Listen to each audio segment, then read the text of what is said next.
this is the 15th festival. Did you think when you started this it would be going like this big? This exceeds my dreams. I always dreamt big, though. This is just bigger. We do have the 2024 Pulitzer Prize winner, lots of great programs, and lots to be happy about. Congratulations on winning your Pulitzer. How did that make you feel? At first I didn't believe it, but it's wonderful.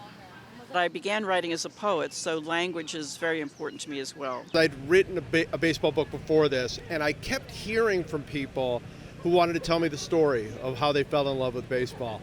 And so I thought I need to write a book called Why We Love Baseball. And what that book became was this countdown of the greatest moments in the game's history and looking back at not even just great moments, but magical moments. You write a baseball book and you have no idea what kind of response you're going to get. And I mean, it's just, this is, I think, my 6th or 7th book festival that I've done. I've been all over the country with it. It's been a multi-week New York Times bestseller. I mean, it's really mind-blowing for a baseball book to have this kind of success. My poetry is personal for the most part. It comes directly out of personal experience.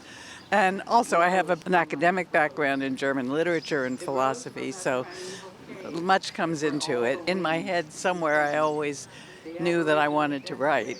I think reading is a way, and going to poetry readings, hearing people read, makes a big difference, I think. It makes it accessible. I believe that poetry is written for the voice. Well, I'm based in Baltimore, and Lamar Jackson floated into our world in 2018, and he floated in with, as the end of the first round, after some people at the Combine had thought that maybe he should run the 40 because he'd be a good wide receiver.